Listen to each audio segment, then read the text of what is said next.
உங்களுக்கு நிம்மதி உண்டாகுவதாக, தேவனுடைய இரக்கங்கள் அதிகமாவதாக.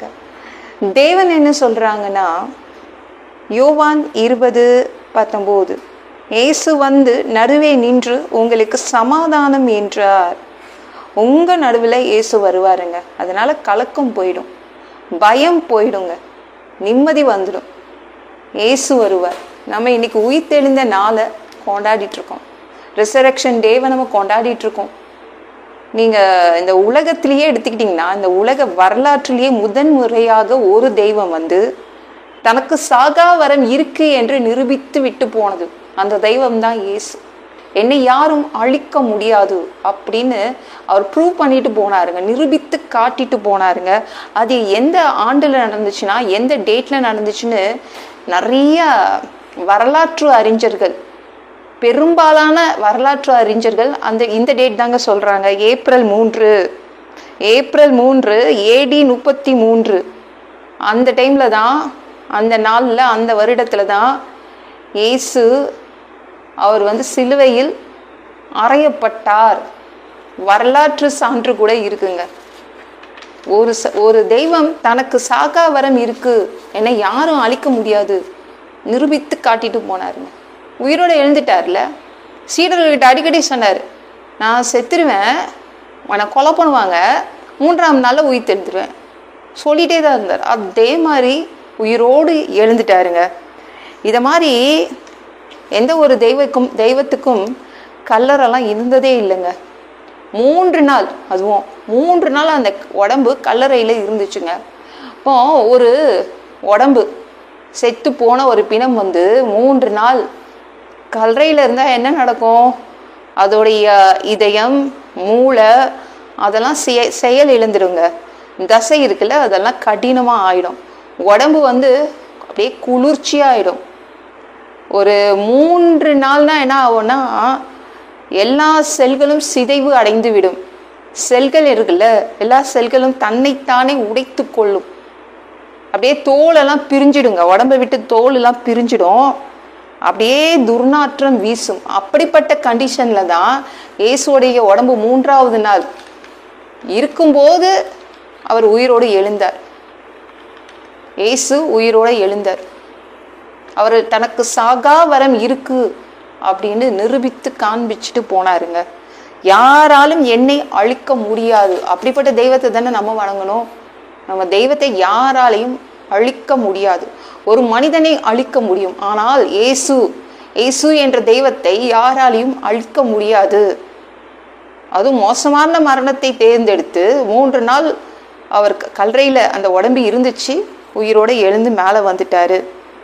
இதே தான் நம்ம கிட்ட சொல்றாரு. ஏன் இந்த மாதிரியை வச்சுட்டு போனார்னா, ஒவ்வொரு மனிதனும் கல்லறை தான் முடிவு கிடையாது, கல்லறை மட்டும்தான் முடிவு கிடையாது. அதுக்கப்புறம் வாழ்க்கை இருக்கு. நம்மளுக்கு பல்லுல பால் பல்லு, அதுக்கப்புறம் வேற இன்னொரு பல்லு வளரும்ல, அதே மாதிரி தான் இந்த உடம்பு. அப்புறம் இன்னும் ஒரு உடம்பு கொடுக்கப்படும். 2வது தடவை பூமிக்கு ஒரு இமை பொழுதுல வரும்போது ஃபர்ஸ்ட் கல்லறையில் இருக்கிறவங்க தான் உயிரோடு எழுந்து இயேசுவோடு மேலே போயிடுவாங்க. 3ஆவது தடவை வரும்போது தான் கெட்டவங்களா எழுந்துப்பாங்க. நம்மளுக்கு உயிர் தெழுதல் இருக்கு, இன்னொரு வாழ்க்கை இருக்கு. தேவதூதர்கள் மாதிரி இருப்போங்க, நல்ல அழகான உடம்பு கிடைக்கும்.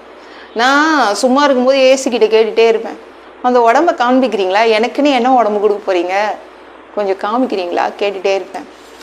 நம்ம வந்து நித்தியத்தை குறித்து தான் ஏசப்பாட்ட பேசணும். அதுதான் அந்த வாழ்க்கை தான் அழியாத வாழ்க்கை. இந்த பூமி வாழ்க்கை என்னங்க, அது தற்காலிகமானது தானே. நம்மளுக்கு ஒரு உலகம் இருக்கு. தேவன் நம்மளை நித்தியத்துக்குள் என்றென்றைக்கும் நம்ம அங்கே போய் வாழ்வோம். சாகா வரம் பெற்று நம்ம வாழ்வோம். நம்ம பிதா இருக்கார்ல தேவன், அவர் என்ன பண்ணாரு, ஏதேன் தோட்டத்தை பூட்டிட்டு போயிட்டாரு. இந்த ஏவாலும் ஆதாமும் பாவம் செய்துட்டோனே ஏதேன் தோட்டத்தை பூட்டிட்டு பேசாம போயிட்டாரு. ஸ்க்ரீன் போட்டு உட்காந்துட்டாருங்க. பெரிய தொங்கு திரை ஒன்று பெருசா போட்டு, உங்களெல்லாம் நான் பார்க்கவே விரும்பல. நிறைய பேர் வீட்டில் ஸ்க்ரீன் போடுவோம்ல ப்ரைவேசிக்காக இல்லை, அதே மாதிரி தான் யாரும் மனிதர்கள் எல்லாம் பாவிகள், நான் பார்க்க விரும்பல, வருஷத்துக்கு ஒரு தடவை வாங்க, ஏதாவது ஆடு ரத்தமோ மாடு ரத்தமோ எடுத்துட்டு வாங்க, பலியாக எடுத்துட்டு வாங்க. உள்ள பரிசுத்தவானை ஒரே ஒரு மனிதனை தேர்ந்தெடுத்து உள்ள விடுங்கன்னு சொன்னார் பிதா. அதுலேயும் என்ன எப்படி திரும்ப உள்ள விடுவாங்க? அந்த மகா பரிசுத்த ஸ்தலம், ஸ்க்ரீன் போட்டிருக்கிற அந்த இடம், ஒரு காலில் கயிறு கட்டி தான் உள்ள விடுவாங்க. உயிரோட இருக்காரா இல்லையான்னு தெரியணும்ல, உள்ள விடுவாங்க. நிறைய பேர் குற்றம், இவங்க பரிசுத்தமானு நினச்சி உள்ள அனுப்புனா அங்கே தேவனுக்கு தான் தெரியும் அவர் எவ்வளோ நல்லவரோ கெட்டவரோ. அவருக்கு தேவனுக்கு தெரியும். திடீர்னு செத்துருவாங்க, தேவனை அடிச்சிருவாரு. அப்போ யாரும் உள்ளே போய் பாடி எடுக்க முடியாதுல்ல, அந்த கயிறை கட்டி இழுத்துருவாங்க. அந்த மகா பரிசுத்த ஸ்தலம், அந்த ஸ்க்ரீன் போட்ட அந்த திரைச்சிலை இயேசு உயிரை விட்ட உடனே என்ன ஆச்சு? கிழிக்கப்பட்டது. பிதா கிழிச்சிட்டார், பிதாவே கிழிச்சு தூக்கி போட்டார். மனிதர்கள் இனிமே பாவிகள் கிடையாது. இயேசுவோடைய இரத்தத்தால் கழுவப்பட்டால் அவங்களும் பரிசுத்தவான்கள் தான் அப்படின்னு நம்மளால பிதாவை பார்க்க முடியும். அந்த மகா பரிசுத்த ஸ்தலத்துக்குள்ள போக முடியும். இயேசு தான் அந்த மாதிரி ஏற்பாடுகள் நமக்காக செய்து கொடுத்தாருங்க. சரிங்களா? நம்ம ஒரு டவுட் வருதுல்ல, ஏங்க மனுஷனா படிச்சாரு, அவன் சாவறதுக்காகவா படிச்சாரு அப்படின்னு கேட்குறோம்ல. அவனை நல்லா வச்சுக்க கூடாதா கேட்குறோம். மனிதனை யாருங்க படிச்சாரு? தேவன் படிச்சாரு. சாவை யார் படிச்சது? அதுவும் தேவன் தாங்க படிச்சாரு. சாவையும் தேவன் தான் படைச்சாரு. நீங்க ஆதியாகமம் 2:17 எடுத்து படிச்சு பாருங்க. நன்மை தீமை அறியத்தக்க விருட்சத்தின் கனியை புசிக்க வேண்டாம், அதை புசிக்கும் நாளில் சாகவே சாவா என்று கட்டளை இட்டார். ஆதாம் கிட்ட பேசினார். ஆதாம படைச்சிட்டாருங்க, மண்ணு வச்சு படைச்சிட்டாரு. அப்புறம் ஏதேன் தோட்டத்துக்குள்ள கூட்டிட்டு போறாரு. உள்ள கூட்டிட்டு போகும்போது தோட்ட வேலை கொடுத்தாரு. தோட்ட வேலை கொடுத்துட்டு ஃபஸ்ட்டே மிரட்டி தான் உள்ள விட்டாரு. சாகவே சாவ, இந்த பழத்தை சாப்பிட்டேன்னா. அவர் பயமுத்தி தான் உள்ளே விட்டாரு. என்ன, நம்மலாம் யாருங்க? மனிதர்கள்லாம் யாருங்க? தோட்டத்துக்காரன். நம்ம அப்பா யாரு? ஒரு தோட்டக்காரன் தான். ஒரு தோட்டக்காரன் பெத்து போட்ட பிள்ளைங்க தான் இந்த மனிதர்கள். அவங்களுக்காக நம்ம இயேசு உயிரை கொடுத்து அவங்கள பிதா கிட்ட திரும்பவும் சேர்த்து வச்சாருங்க. நாம பரிசுத்தமா இருந்தா நம்மளுக்கு அந்த 2வது உடம்பு கிடைக்கும். நம்ம இயேசுவோட போய் என்றென்றைக்கும் வாழலாம். அந்த வாய்ப்பு நம்மளுக்கு கிடைக்கும். பரிசுத்தமா வாழ்றது தான் நம்ம வாழ்க்கையின் குறிக்கோளா இருக்கணும். ரொம்ப பொல்லாதவருங்க நம்ம தேவனு.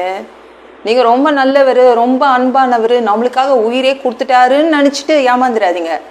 பாவம் செய்தீங்கன்னா நரகத்துல தூக்கி போட்டுருவாரு. சரி, அவருடைய படைப்பு தானே நம்ம. சரி, நல்ல மனிதர்கள் மட்டும் பரலோகத்துல விட்டுட்டு கெட்டவங்களெல்லாம் உயிரோட எழுப்பாமலே விட்டுடலாமே. உயிரோட எழுப்பி நரகத்துல கொண்டு அப்படியே வாதிப்பார். ஞாபகம் வச்சுக்கோங்க, பொல்லாதவர். நீங்க பிசாசுக்கு பயப்படாதீங்க, தேவனுக்கு பயப்படுங்க. தேவன் அவ்வளவு பொல்லாதவர். நரகம்னு ஒன்று வச்சிருக்காரு. அதுக்கு தான் நம்ம பயப்படணும். நம்ம தேவனுக்கு பயப்படுற பயம் இருக்கணும். நிறைய பேருக்கு அந்த பயப்படுற பயம் இல்லை. அவர் தானே, அவர் பாவங்க, அவரே பரிதாபமா சிலுவையில தொங்கிட்டு இருக்காருங்க அப்படின்னு நம்ம சொல்லிட்டு போயிடுறோம். ஆனால் அவர் மோசமானவர். அவர் கொடுத்துருவாரு, நரகத்துக்குள்ள தூக்கி போட்டுருவாரு. ஞாபகம் வச்சுக்கோங்க. கவனமா, நம்மளுக்கு கொடுக்கப்பட்ட ஒரே ஒரு வாழ்க்கை, ஒரே ஒரு வாய்ப்பு, அதை கரெக்டா பயன்படுத்திட்டு அவரோட போய் சேர்ந்து வாழுவோம் புதிய பூமியில. இந்த வீடியோ பிடிச்சிருந்துச்சுன்னா மற்றவங்களுக்கும் ஷேர் பண்ண மறக்காதீங்க. கர்த்தர் தாமே உங்களை ஆசீர்வதிப்பாராக. ஜெபம் பண்ணலாமா? அன்பு பிதாவே, உங்க பிள்ளைங்க உங்க பாதத்துல வந்திருக்காங்கப்பா. சாமி, இரக்கம் செய்யுங்க, இறங்குங்க அப்பா. உங்க பிள்ளைங்களை நீங்க அணைத்து கொள்றீங்கப்பா. உங்க பிள்ளைங்களுக்கு ஒரு நிம்மதியை கொடுக்குறீங்க. அவங்க பயத்தை எடுத்து போடுறீங்க, அவங்க கலக்கத்தை எடுத்து போடுறீங்க. அதற்காக நன்றி. எல்லா பொல்லாத பிசாசுகள், ஏவல்கள், மந்திரங்கள், தற்கொலை ஆவிகள், பயத்தின் ஆவிகள், பலவீனப்படுத்துகின்ற ஆவிகள் எல்லாம் இயேசு என்ற பெயரினை கொண்டு துரத்துகிறேன். ஓடிப்போ. உங்க பிள்ளைங்களை ரத்த கொட்டிக்குள் மறைச்சுக்கோங்க. பரிசுத்த ஆவியால் நிரப்புங்க. ஞான ஸ்நானம் எடுக்கணும் உங்க பிள்ளைங்க.